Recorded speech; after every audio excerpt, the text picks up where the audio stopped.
Bonjour à tous.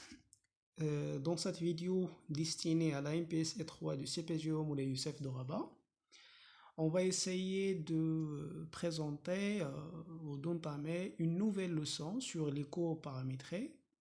Et spécialement, on va essayer de donner les notions de base de cette leçon-là. Alors, dans cette vidéo, le plan de l'exposé est comme suit. Donc, premièrement, on va essayer de donner une introduction au cours paramétré, puis donner la définition d'une cour paramétrée, et voir quelques exemples, pourquoi pas.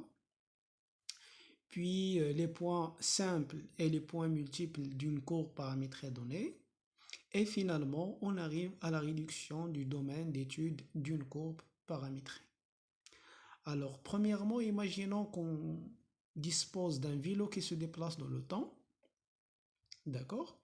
Et on choisit un point, par exemple celle-ci, d'accord, dans la roue du vélo. Et lorsque le vélo avance, donc on trace en fait la trajectoire de ce point-là dans le temps. D'accord? Donc la trajectoire est donnée par ce graphe en rouge. D'accord? Donc ce graphe s'appelle la cycloïde. D'accord? Et donc c'est la courbe que parcourt un point choisi de la rue d'un vélo qui se déplace dans le temps. Et donc si vous prenez par exemple n'importe quel point ici de le plan, dans ce graphe-là, donc elle est associée à un temps t bien fixé, et elle a un abscisse x de t qui dépend du temps, et y qui dépend du temps. D'accord? Et un ordonnée qui dépend du temps. Donc si on calcule les équations, on voulait donner les équations du x de t et y de t en fonction de t, donc on trouve en fait que x de t égale à r fois t moins sinus de t, et y de t c'est varie de la forme r facteur de 1 moins cosinus de t, avec r désigne le rayon de la roue. D'accord? Donc ce qu'on va appeler par la suite une courbe paramétrique, c'est une courbe paramétrée, c'est le graphe, de la fonction en fait en rouge. On va l'appeler en fait par la suite une courbe paramétrée ou la fonction donnée par ces deux équations de la variable t, d'accord, ou du paramètre t. Alors ce graphe-là s'appelle la cycloïde, et c'est un graphe qui est assez spécial. Il a des caractéristiques très remarquables. Donc, par exemple, si alors l'une des caractéristiques plus fondamentales de cette courbe-là est le fait que si on prend par exemple deux billes, on déplace deux billes, ou on voulait déplacer une bille du point A au point B, donc suivant deux chemins par exemple, soit le segment, d'accord, directement, ou à travers cette courbe, d'accord, qui est vraiment la courbe renversée du cycloïde, de la cycloïde, d'accord, c'est vraiment la cycloïde renversée, d'accord. Donc en fait la cycloïde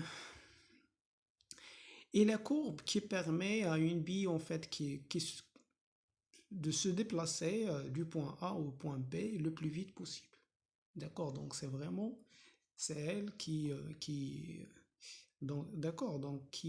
permet à la bille d'arriver. Donc, par exemple, si vous déplacez deux billes, par exemple, une comme ça, donc en vert, et l'autre en rouge, donc c'est vraiment le point en rouge qui va y arriver au début, d'accord?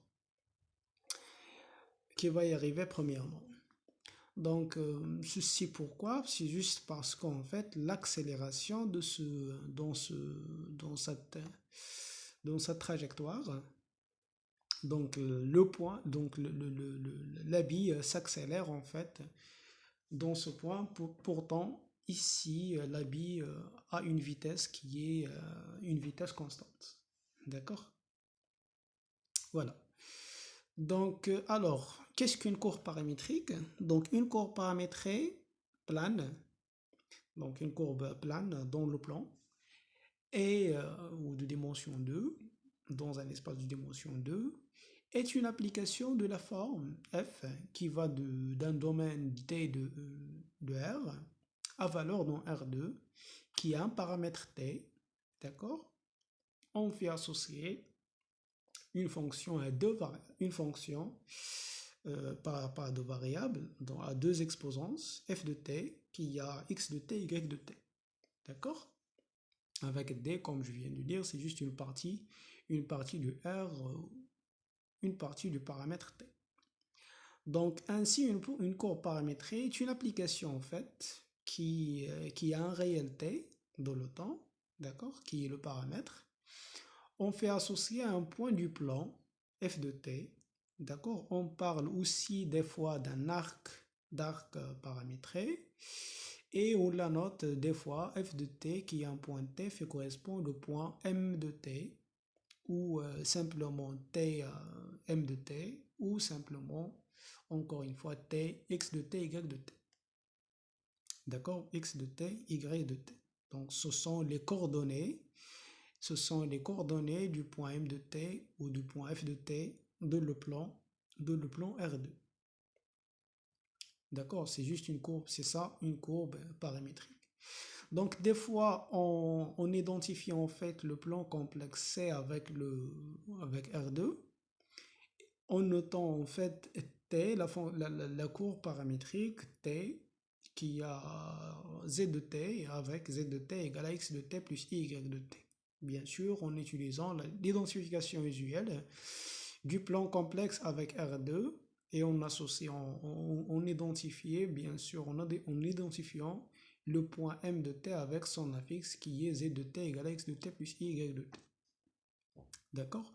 Et donc, par exemple, vous voyez, voilà, on a une courbe ici, donc qui est premièrement totalement différente de la courbe d'une fonction usuelle qu'on vous connaissez. Donc, par exemple, celle-là, c'est pas vraiment une fonction usuelle, mais bon, c'est une courbe qui est paramétrée.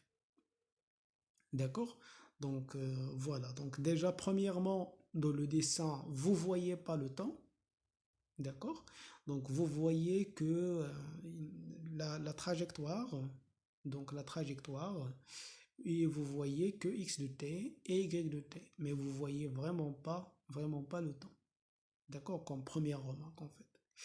Et donc par la suite, une courbe sera fréquemment décrite en fait de manière synthétique de cette façon-là, donc par juste la donnée de x de t, y de t, des expressions de x de t, y de t, par exemple x de t égale à 3 ln de t, y de t égale par exemple 2t carré plus 1 avec t parcours 0 plus l'infini, hein, parcours l'intervalle de temps 0 plus l'infini ouvert.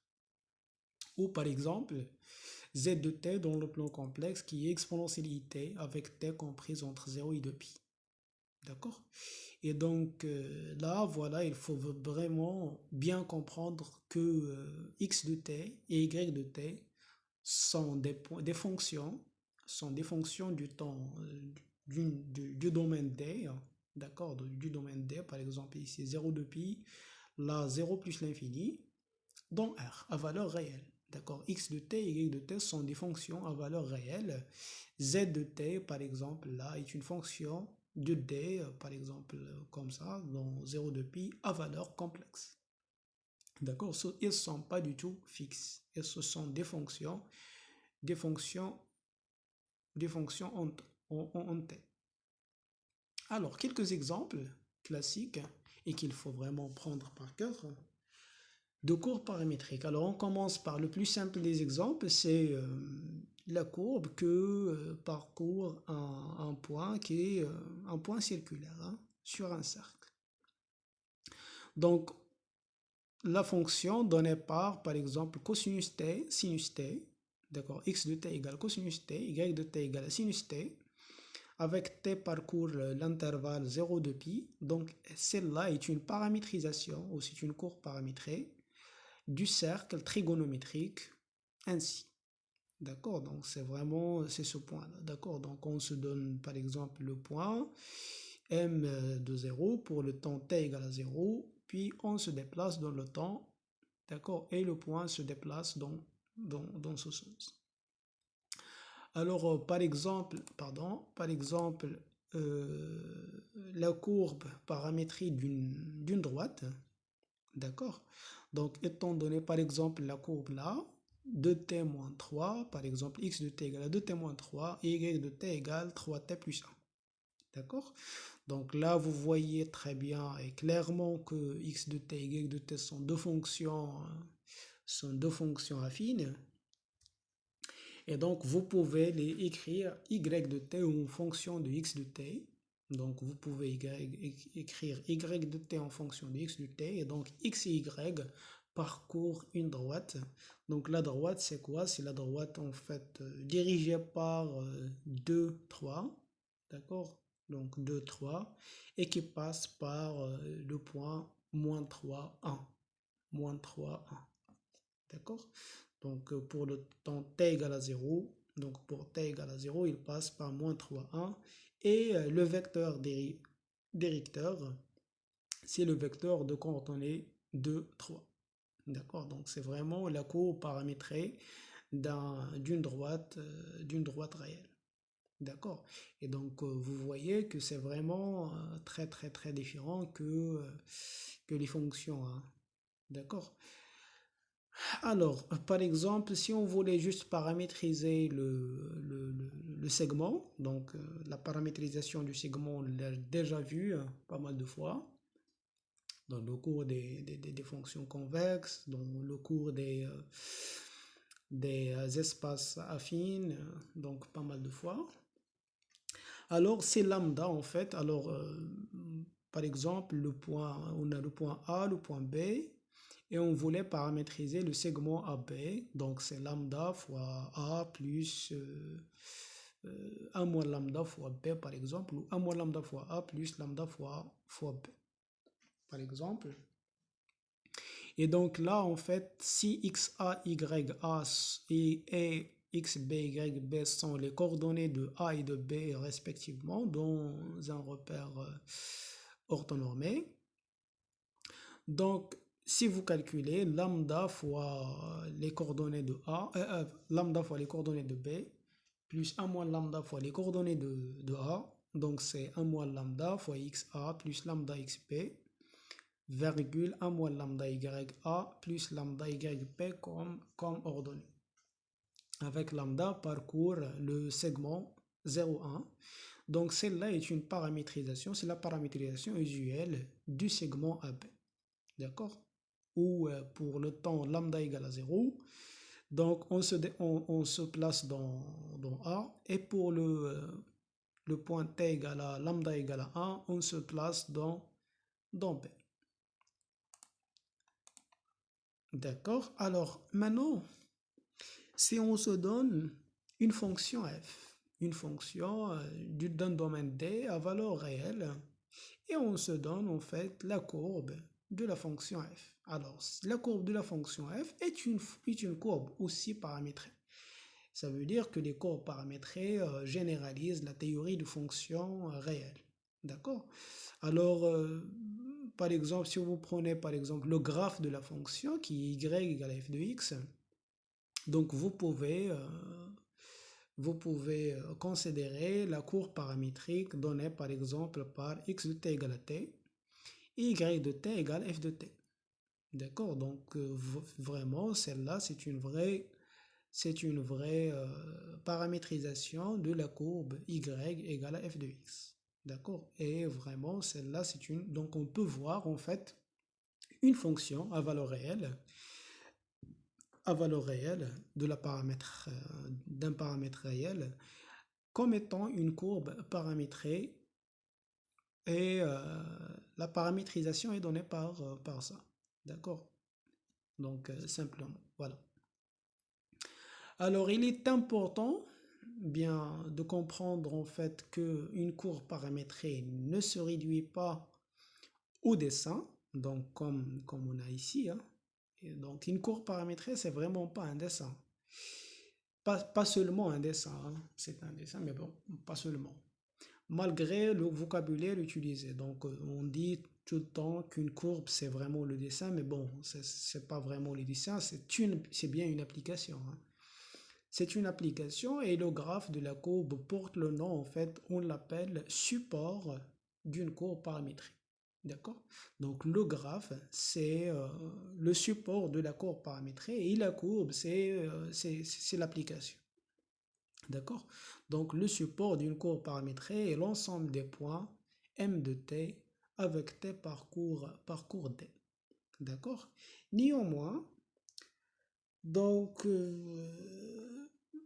on va identifier en fait par la suite les deux notions. Donc la notion de la courbe paramétrée, donc la fonction, on va identifier la fonction avec son graphe. D'accord? Donc on va employer en fait en employant le mot courbe paramétrique pour désigner des fois donc, ou indifféremment le graphe et l'application. D'accord? Donc des fois on dit soit la courbe paramétrique, on désigne par ce mot le graphe, et des fois on désigne par ce mot l'application. Si bien sûr on n'a pas d'ambiguïté. D'accord? Donc des cours paramétrés différents peuvent avoir un même support. D'accord? On peut avoir par exemple deux applications et qu'elles ont un même support, un même dessin.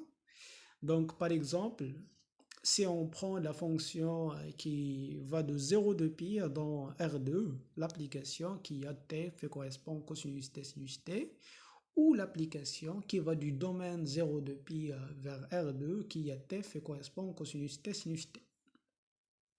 Donc le dessin de ces deux applications, c'est vraiment la courbe ainsi. D'accord, c'est vraiment cette courbe-là. D'accord, ce sont deux paramétrisations différentes du cercle. D'accord, ce sont deux paramétrisations différentes du cercle. Donc le support est un cercle parcouru une seule fois pour cette courbe-là et parcouru deux fois pour cette courbe-là. Donc c'est vraiment celui-là, hein. Alors, ce qui est un peu plus surprenant, donc ces deux courbes sont différentes parce elles ont pas, ce sont deux applications qui n'ont pas le même domaine de définition, mais elles ont la même expression. Mais bon, ce qui est surprenant, c'est que en fait, aussi si on prend cette courbe-là, qui a t fait correspond à moins t carré sur 1 plus t carré, et 2t sur 1 plus t carré avec t parcours R. Donc celle-là également, c'est une vraie paramétrisation du cercle privé du point moins 1, 0. D'accord? Donc c'est vraiment la courbe, une paramétrisation du cercle de centre 0 et de rayon 1, du cercle unité et privé de ce point-là. D'accord? Donc qui est vraiment cette figure-là? Donc pour cette fonction, donc vous pouvez même voir que c'est vraiment le cercle. Donc c'était l'objectif en fait d'une certaine relation d'équivalence dans le premier DS que nous avons eu dans cette année. D'accord? Donc en fait, on l'appelle en fait projection stéréographique à la droite réelle sur le plan sur le plan. D'accord? Donc c'est vraiment la projection stéréographique et ça c'est la paramétrisation de la projection Voilà. Et donc en fait voilà, donc on a bien deux paramétrisations totalement différentes. Par exemple, cosinus t sinus t, 1 moins t carré sur 1 plus t carré, 2t sur 1 plus t carré, et qui sont finalement deux paramétrisations totalement différentes, mais qu'ils ont même support. D'accord? Qu'ils ont même support. Donc par exemple, ici, si on enlève, alors on prend par exemple cette même paramétrisation, mais sur moins pp ouvert. Donc on aura en fait deux paramétrisations, donc cosinus t sinus t dans l'intervalle moins pp ouvert, donc a un même support que cette paramétrisation qui est le cercle unité privé du point moins 1, 0. D'accord? Et donc ainsi, la seule donnée du support ne suffit pas vraiment de définir un arc paramétré ou une courbe paramétrique. D'accord? Paramétré. Qui est donc plus... donc, elle est beaucoup plus qu'un dessin. D'accord? Donc juste le dessin ne définit pas une courbe paramétrée. D'accord? Donc c'est une courbe munie d'une mode de parcours. D'accord? Donc c'est le dessin, mais on se donne avec un mode de parcours où le temps varie, le temps varie. D'accord? Donc des fois, par exemple, on se donne par exemple juste ce même exemple. Donc on peut le parcourir suivant le temps, comme ça, ou on peut le parcourir comme ça, ou on peut le parcourir comme ça, ou avec pas mal avec pas mal de façons. D'accord? Voilà. Alors, comme une autre définition, donc étant donné I un intervalle réel, un intervalle de R cette fois-ci, et F une courbe, donc définie sur I. D'accord? On va dire par la suite que la courbe est de classe CK. Si à chaque fois, avec un entier naturel, si les fonctions x de t et y de t sont des fonctions de classe CK. Bien sûr, on parle de classe CK, donc il faut bien mettre les conditions sur I pour en parler de, de la classe d'une fonction. D'accord? Pour parler de la dérivation d'une fonction sur un intervalle. Et on appelle en fait changement de paramétrage. Donc la paramétrisation, c'est l'application F. Donc comme vous voyez par exemple, dans cet exemple, relativement à cet exemple, donc on peut avoir pour une même courbe, donc pour un même dessin, beaucoup plus qu'une paramétrisation. Et donc on appelle changement de paramétrisation ou changement de paramétrage admissible toute application phi de G dans I de classe C1, d'accord, un C1 difféomorphisme, est tel que G, l'application qui a phi rang F rang phi, qui va de G dans R2, une autre représentation de la courbe donnée. D'accord? Donc, on se donne en fait deux paramétrisations et il y a un changement de paramétrage entre ces deux paramétrisations.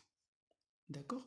Donc, par exemple, si on prend l'exemple précédent, moins pi pi dans R2 qui est F et correspond cosinus T sinus T, et l'application G, d'accord, de R dans R2 qui est F et correspond à moins T carré sur 1 plus T carré, de T sur 1 plus T carré.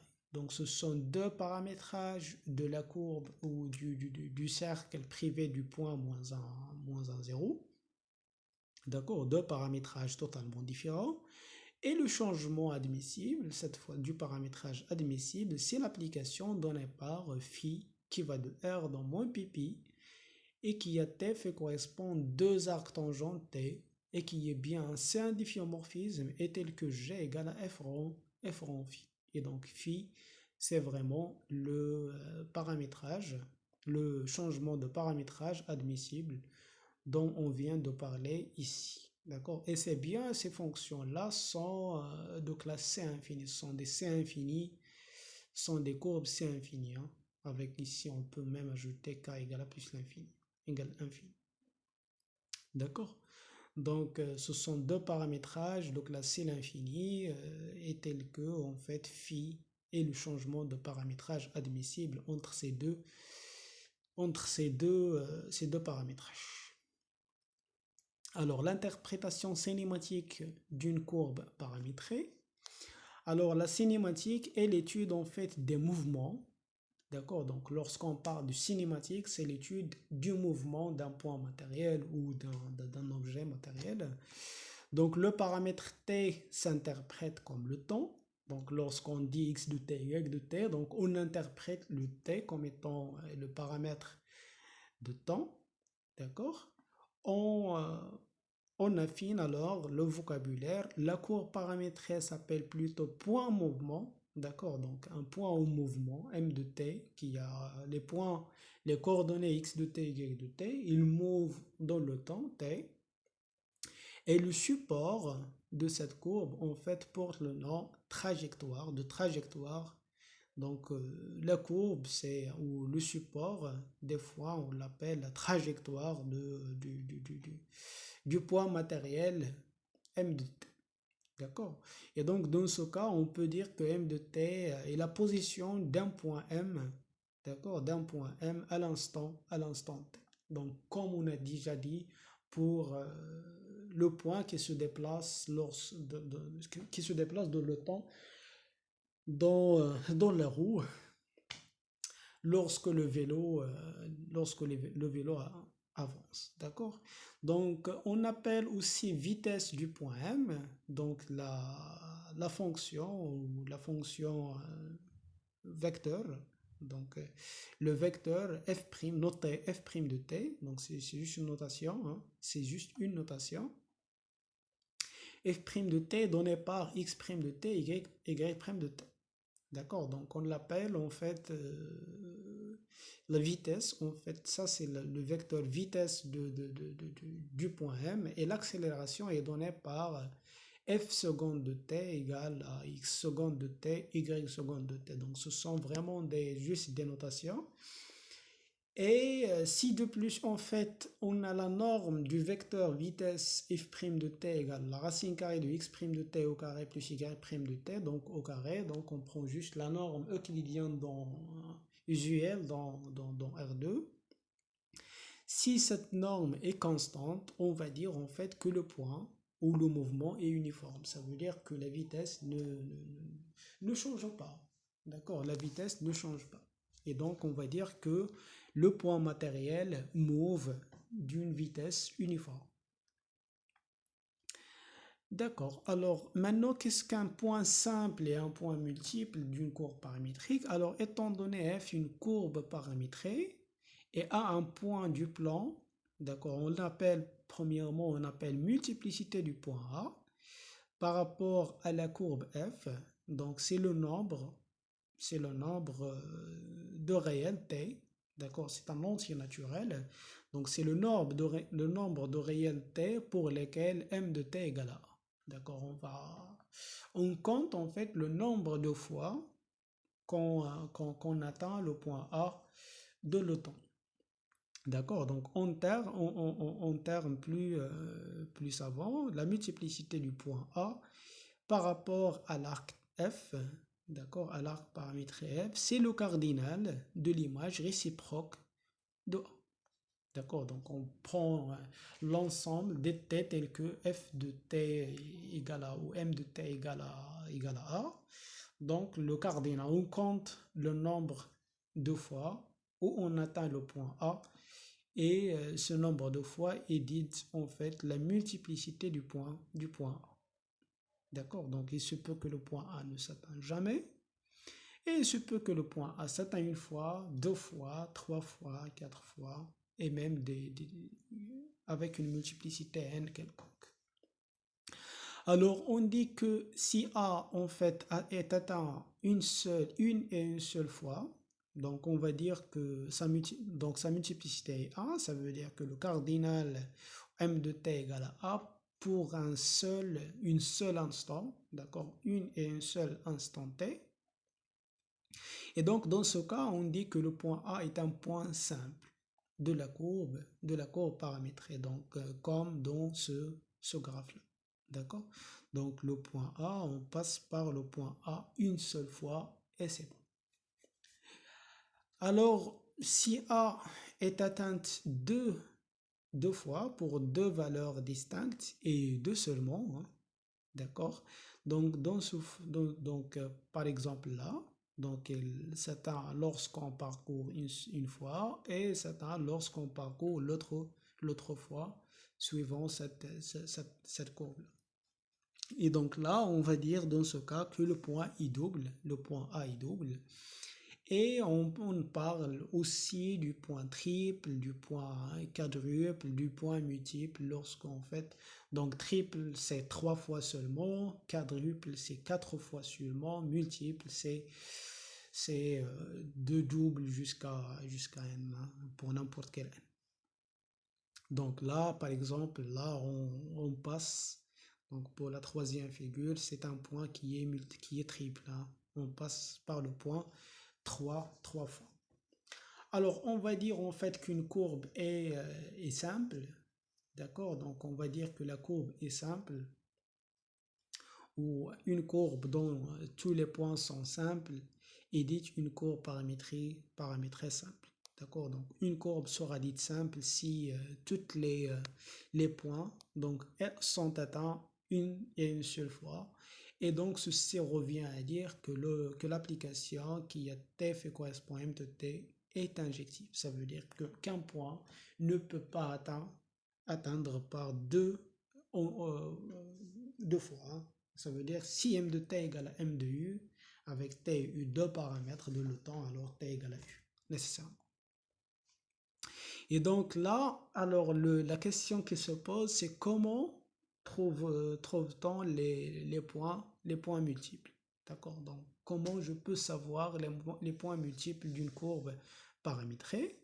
Et donc, pour trouver les points multiples d'une courbe paramétrée, on va chercher donc les couples t et u dans d carré, tels que, par exemple, t supérieur strictement à u ou u supérieur strictement à t. Donc, le point important, c'est qu'ils sont différents, et tels que m de u égale à m de t. D'accord? Donc, on résout une équation m de t égale à m de u qui peut être difficile à résoudre, hein. Donc, ça dépend vraiment des équations x de t et y de t, comment elles sont données.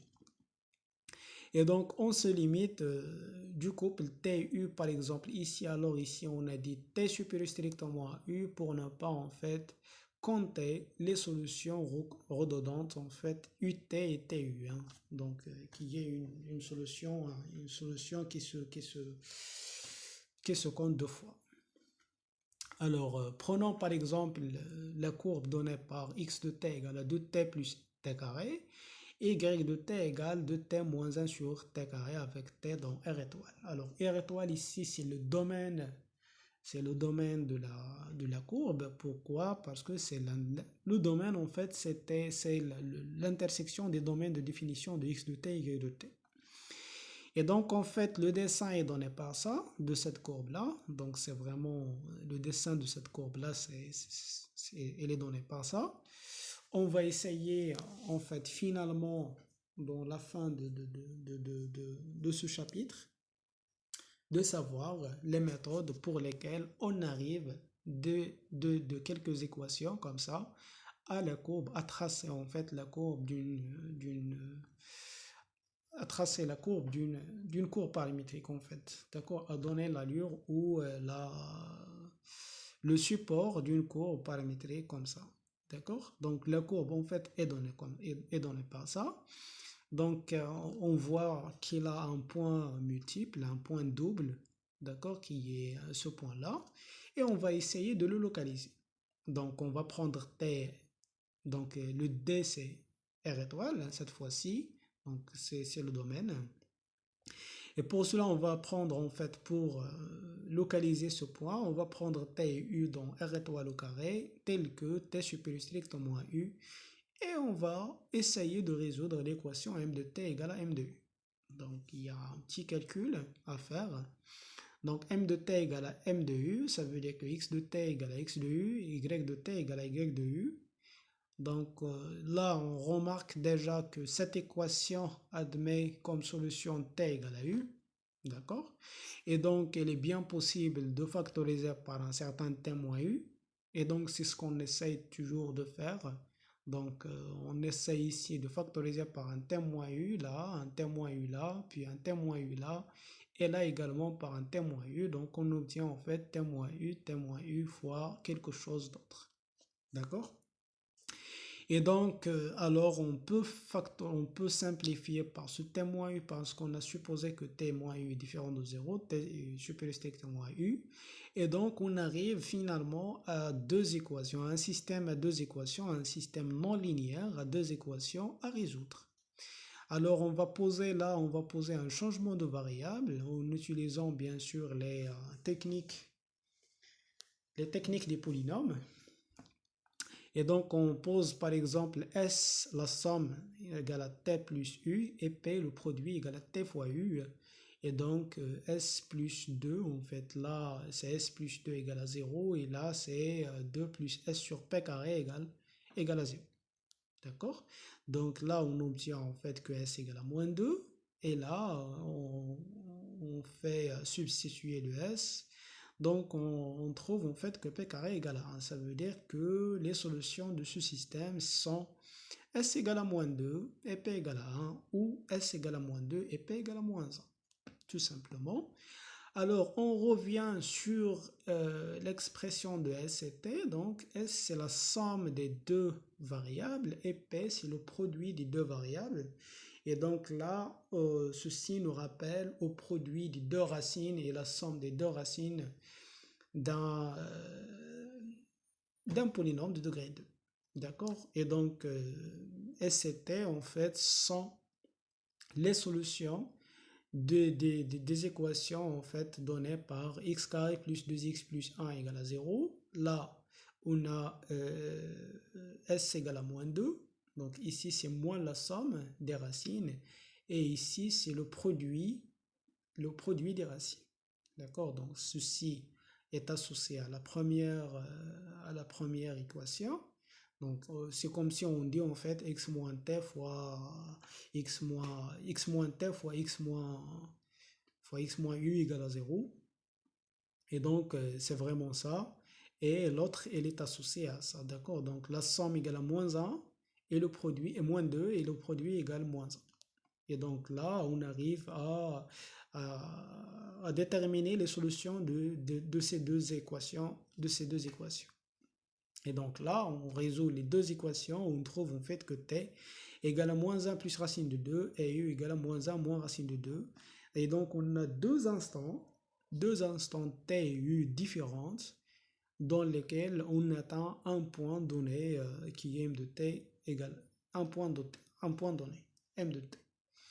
Alors, où se situe ce point M de T, donc ce point double, donc c'est un point qui est double, atteint deux fois, hein, donc juste seulement deux fois. Il n'y en a qu'un seul T et un seul U, on n'a pas d'autres solutions.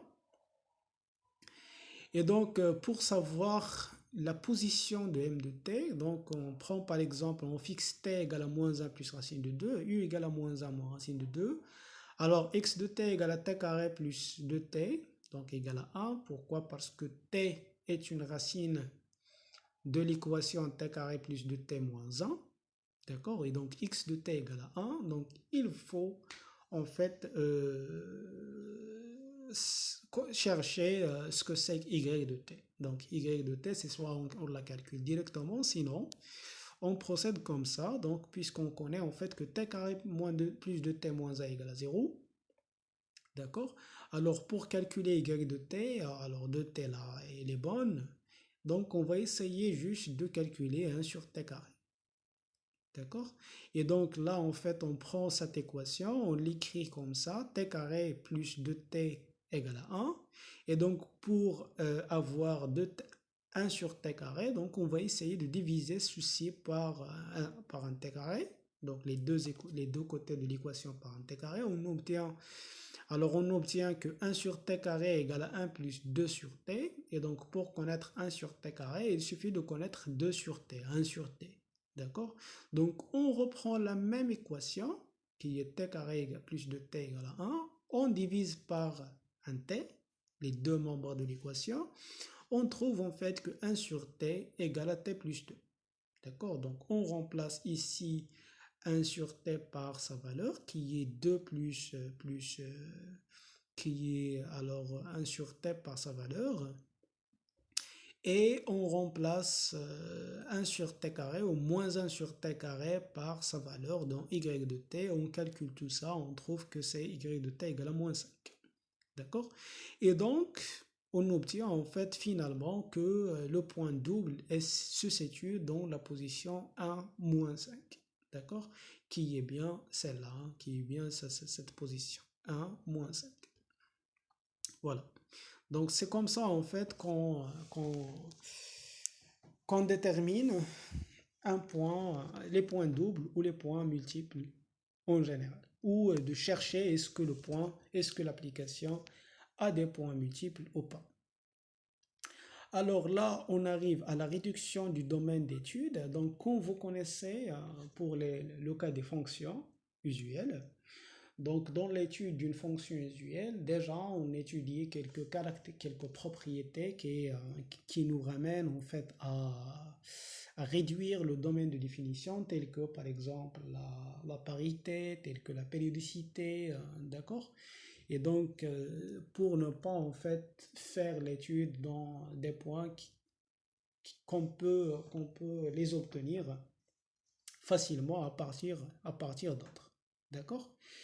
Donc, pour cela, en fait, pour les courbes paramétrées, puisqu'on on travaille dans R2, donc puisque la courbe se situe dans R2, nous avons besoin d'étudier en fait et de rappeler l'effet de quelques transformations géométriques usuelles sur un point matériel M qui a pour coordonnées x et y, d'accord, qui a pour coordonnées x et y dans un repère orthonormé OIJ donné.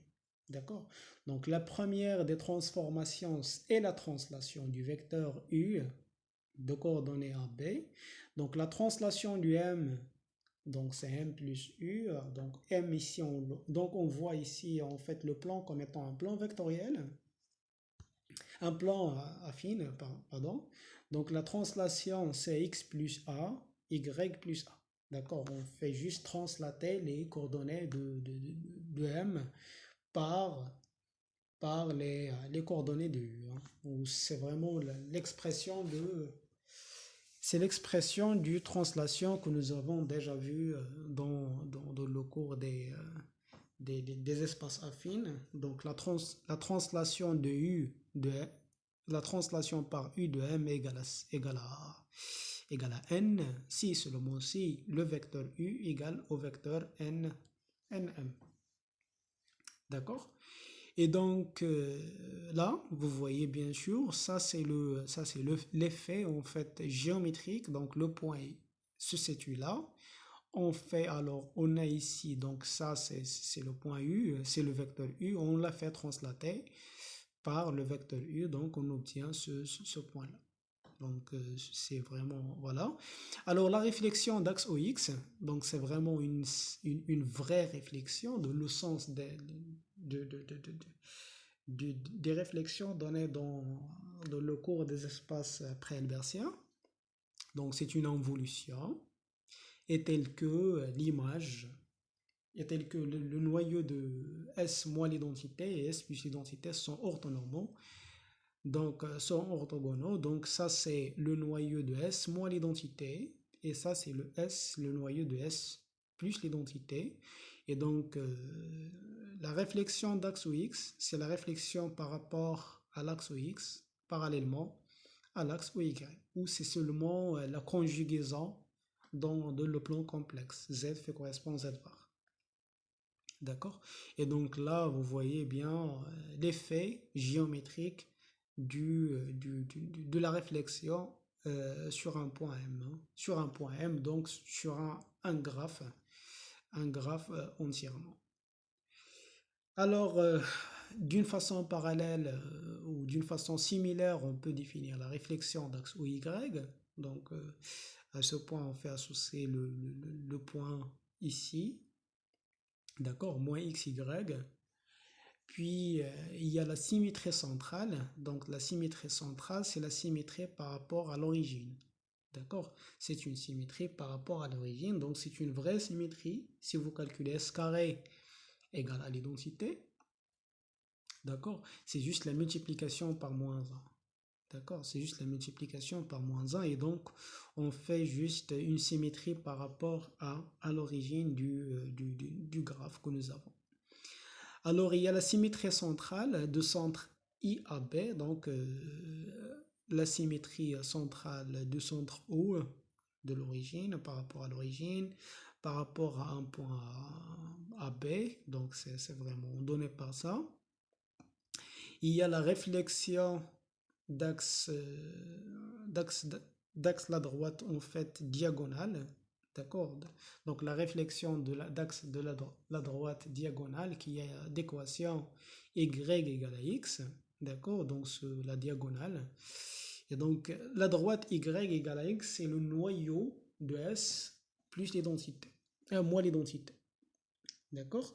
Donc voilà, donc là, SD de M égale à YX, d'accord? Donc on inverse le Y en X et le X en Y.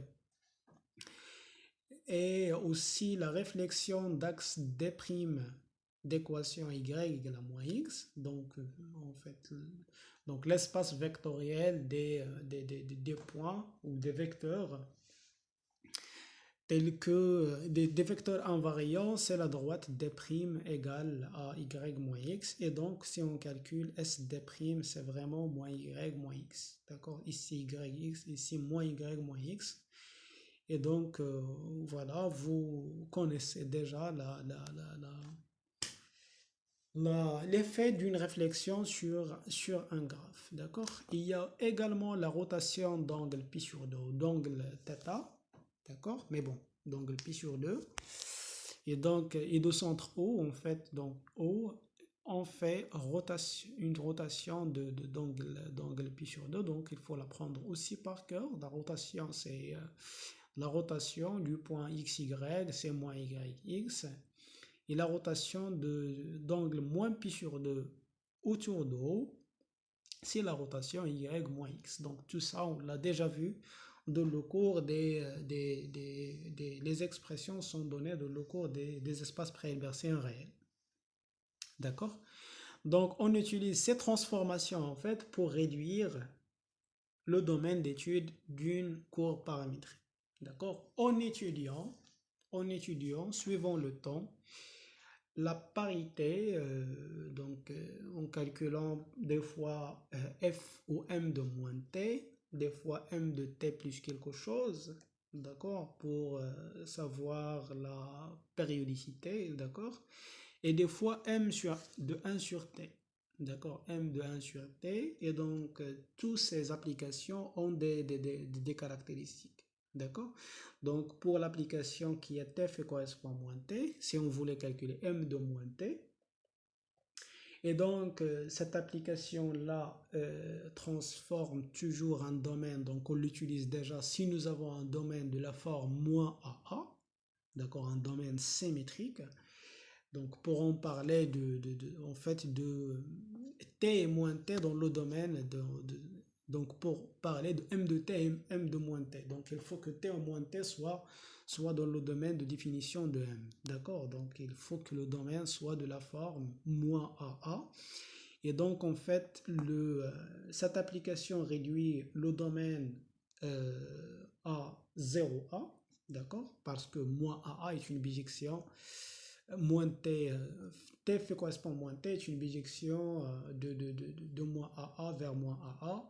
Et donc, si nous avons la courbe de le temps 0A, on peut obtenir celle dans moins 0, moins A0.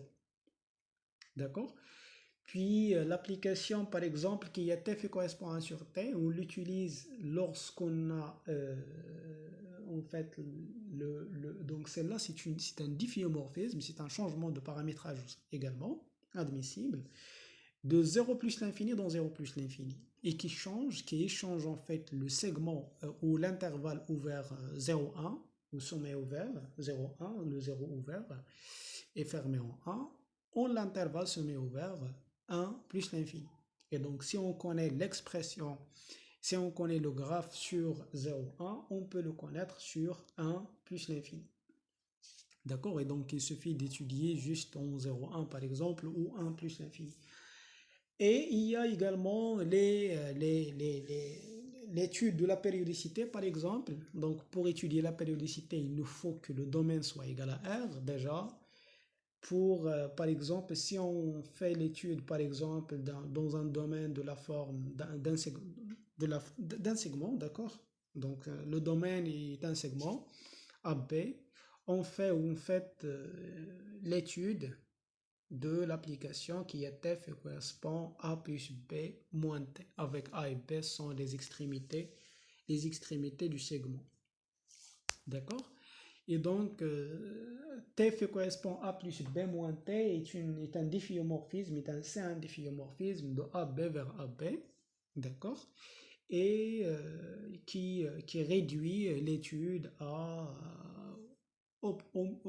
la première moitié du segment qui est par exemple A plus B sur 2. D'accord? Juste de A à A plus B sur 2. D'accord? Et donc ce sont vraiment les... Alors, ok. Donc ce sont vraiment les transformations qu'on étudie en général. Également la rotation. Et donc c'est ce qu'on va essayer en fait de faire dans les exemples, dans l'étude de quatre exemples suivantes, des quatre exemples suivants.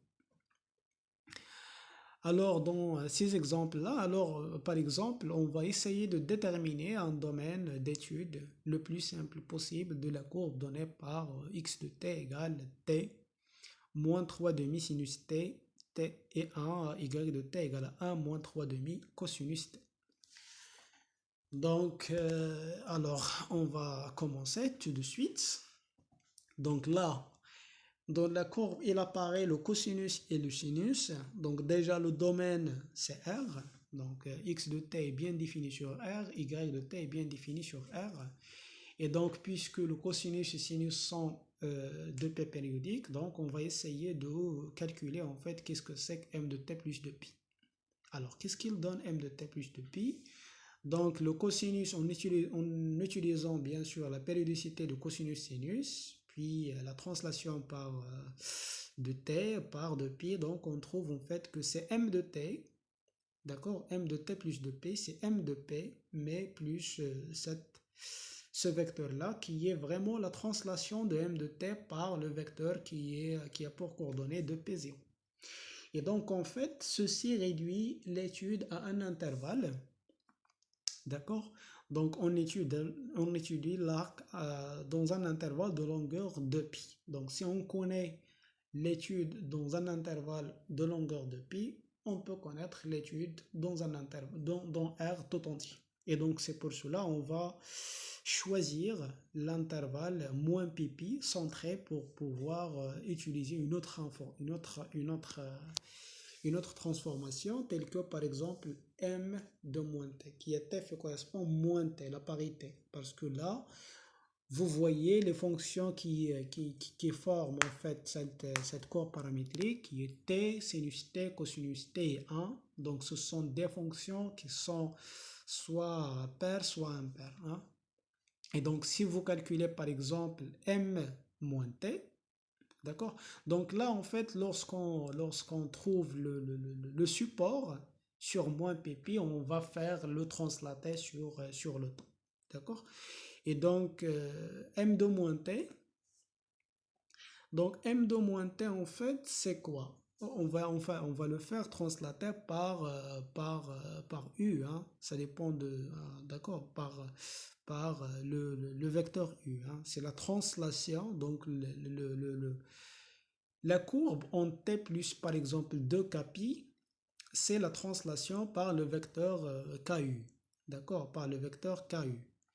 Et donc en fait, là il nous reste en fait, là il faut étudier la parité également parce que les fonctions sont remarquables, sont vraiment paires ou impaires. Et donc si on calcule m de moins t, c'est moins t fois ceci, 1 moins ceci, d'accord? Et donc ceci n'est quoi? Ceci c'est juste la symétrie par rapport à l'axe OY, d'accord? Par rapport à l'axe OY de m de t, d'accord? Et donc ceci également réduit le domaine d'étude sur l'intervalle 0pi. Parce que si on connaît les t positives, on peut connaître les t négatives suivant cette relation-là. Donc en faisant juste la symétrie par rapport à l'axe OY. Alors est-ce que c'est vraiment l'axe OY? Alors on revient sur les rotations, sur l'autre truc.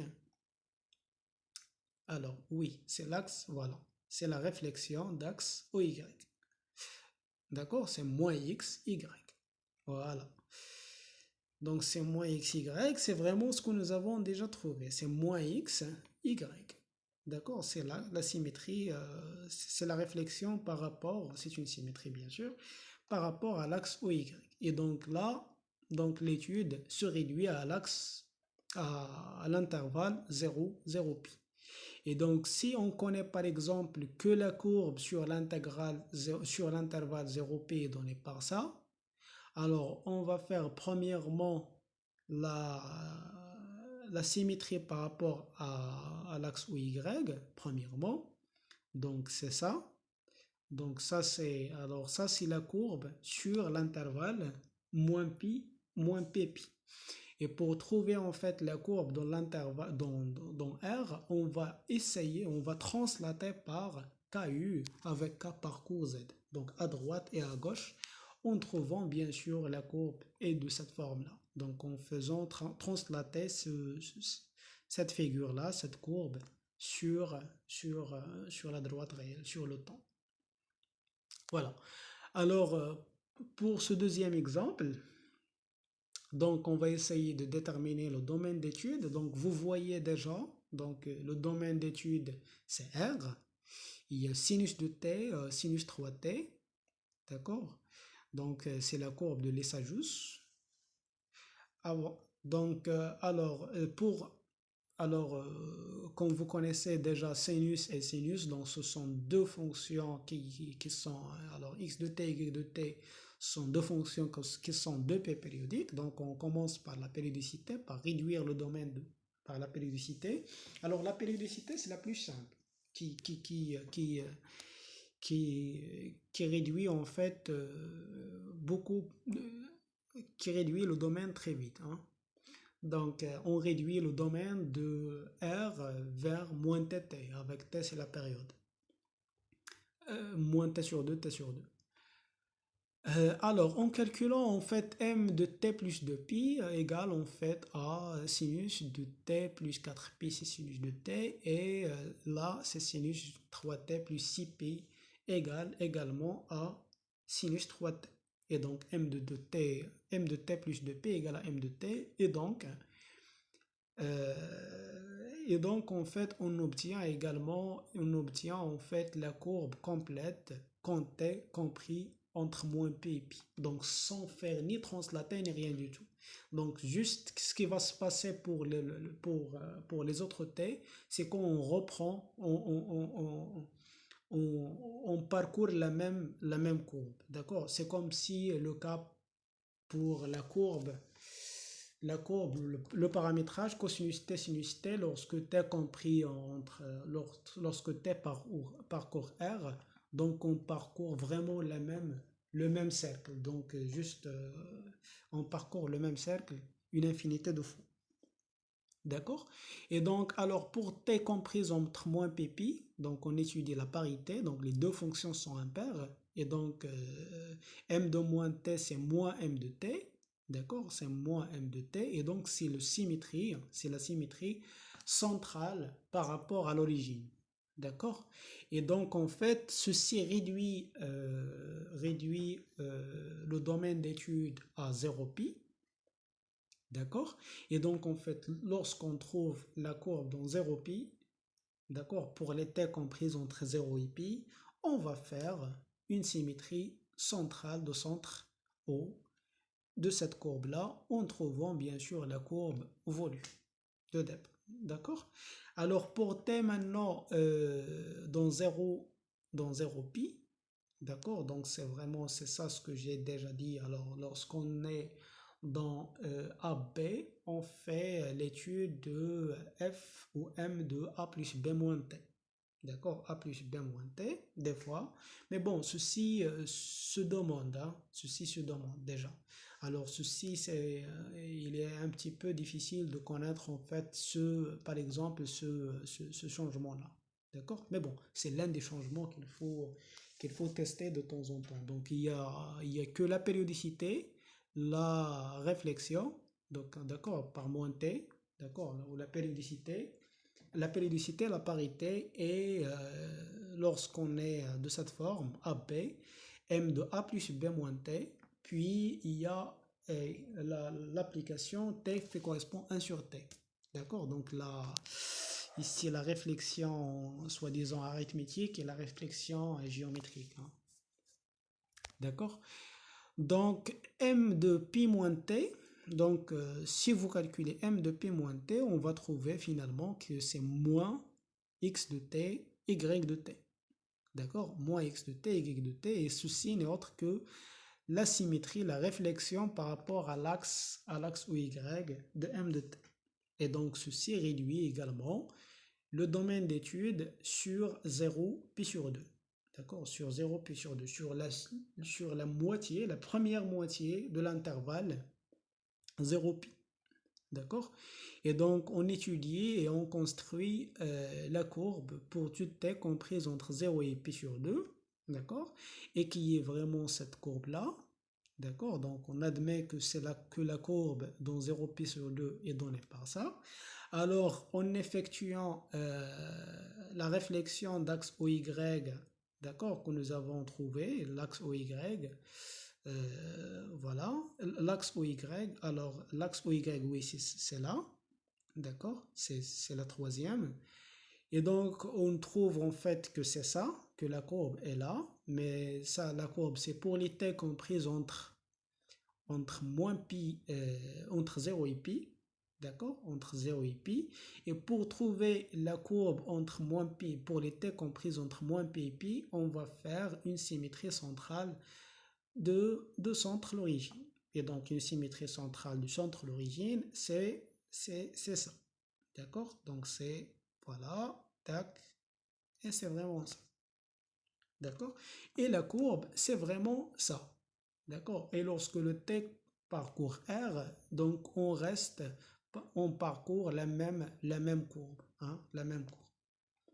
Voilà. Alors, la troisième exemple, donc on va déterminer le domaine d'étude de cette application-là, de cet arc paramétré, donné par x de t égale à t sur 1 plus t carré, t puissance 4, et y de t égale à t à la puissance, t à la puissance 3 sur 1 plus t, 1 plus t à la puissance 4. Donc, comme vous voyez au départ, le domaine c'est R, d'accord? C'est R, 1 sur 1 plus t4 ne s'annule jamais dans les deux applications. Donc, M de t est bien défini pour n'importe quel t dans R. Vous voyez que dans la première fonction et la deuxième, il y a le 1 plus t puissance 4 qui est une fonction paire. Il y a le t et le t à la puissance 3 qui sont des fonctions impaires. Et du coup, lorsque vous calculez M de moins t, donc ici, il y a pas de périodicité, hein. Donc les fonctions sont des fractions, donc il n'y a pas de périodicité. Il n'y a pas de quoi tester la périodicité. Et donc, on passe directement à la réflexion, à la parité. Donc, m de moins t égale à moins m de t. Et donc, c'est la symétrie par rapport à l'origine, la symétrie centrale par rapport à l'origine de m de t. D'accord? Et donc, ceci réduit le domaine d'étude à 0 plus l'infini. Donc, si on connaît les positifs, on va connaître les négatifs. D'accord? Et donc, si on connaît en fait la courbe pour les t comprises entre 0 et plus l'infini, on va faire juste une symétrie centrale de centre l'origine pour pouvoir construire la courbe pour les t comprises entre moins l'infini et 0. Et donc, pour t comprises entre 0 et plus l'infini, alors on calcule là m de 1 sur t. D'accord? Donc, comme je viens de dire, comme j'ai dit au départ, donc l'application qui est f correspond à 1 sur t. c'est un difféomorphisme de 0 plus l'infini ouvert dans 0 plus l'infini ouvert et qui transforme l'axe, l'intervalle semi-ouvert 0, 1, donc fermé en 1, ouvert en 0, vers l'axe, vers l'intervalle 1 plus l'infini, fermé en 1 et ouvert en plus l'infini, bien sûr. Et donc, si on trouve n'importe quelle relation là, par les symétries, par les rotations, par les réflexions, donc on réduit l'intervalle à 0,1 à l'étude sur l'intervalle 0,1 et en faisant l'application qui sort là. D'accord? Donc en faisant vraiment l'opération qui sort finalement. D'accord? Mais là, ceci réduit l'étude sur l'intervalle 0 plus l'infini à l'intervalle 0, 0, 1. Et donc m de 1 sur t, un tout petit calcul simple, c'est y de t, x de t. Et ceci n'est autre que la réflexion, d'accord? C'est la réflexion d'axe y égale à x, d'accord? La réflexion par rapport à l'axe y égale à x de m de t, de la courbe. Et donc ceci réduit l'étude à l'intervalle 0, 0, 1. D'accord? Et donc il suffit de construire la courbe sur l'intervalle 0, 1. Alors par l'étude comme l'étude des fonctions, on va essayer de voir, on va voir en fait dans la prochaine vidéo l'étude des courbes paramétriques, donc l'étude des branches à l'infini, des tangentes, ainsi de suite, pour pouvoir par exemple construire cet arc, d'accord? Cet arc. Et donc en fait, alors là j'ajoute le point m de 0 égale à 0 parce que là on fait sortir le 0, hein. On n'a pas étudié le 0. Et donc là, on étudie en fait la courbe sur l'intervalle 0, 1, elle donne ça. Pour obtenir l'intervalle 1 plus l'infini, on fait une symétrie d'axe y égale à x.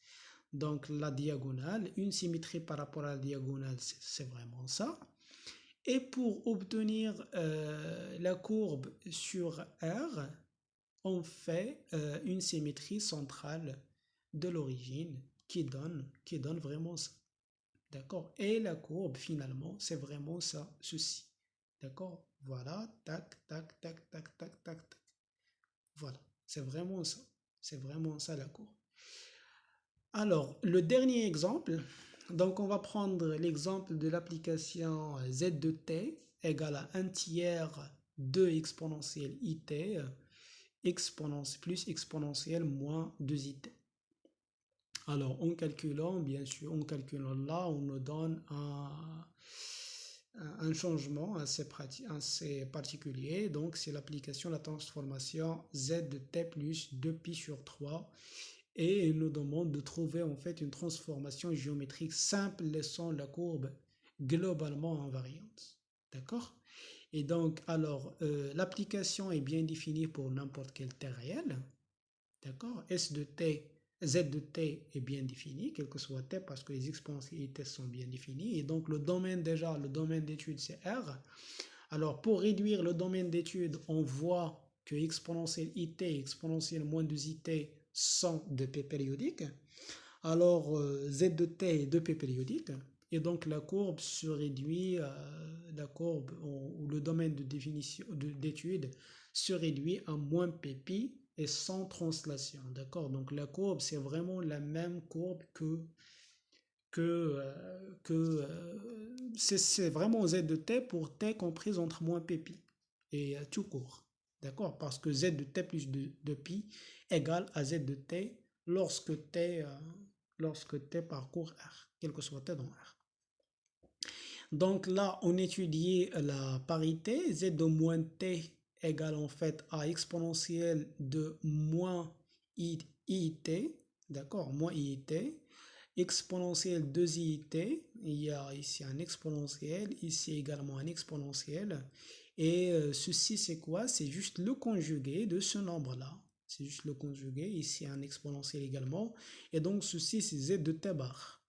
D'accord? C'est juste z de t bar. Et donc, alors, ça c'est quoi ça? Le bar, comme on a déjà dit, le bar c'est la réflexion par rapport à la droite réelle. D'accord? Et donc, en fait, ceci réduit l'étude, en fait, l'application qui est t fait correspond moins t, réduit l'étude à 0 pi. D'accord? Donc, il réduit l'étude à l'intervalle 0 pi. Et pour obtenir l'autre partie, on fait en fait une réflexion d'axe OX. D'accord? Donc, l'autre partie de la courbe se déduit par une réflexion d'axe OX qui correspond à la conjugaison ou qui est vraiment la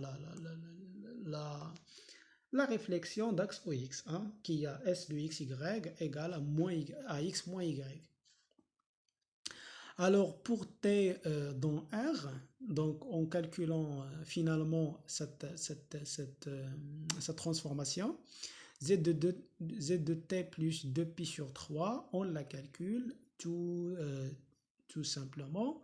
On trouve en fait que cette expression, donc c'est exponentielle 2pi sur 3, plus fois exponentielle it, puis exponentielle moins 4i sur 3, qui est exponentielle 2i sur 3 aussi, fois exponentielle moins 2it. Et donc, c'est vraiment l'exponentielle 2i sur 3 fois m de t. Hein.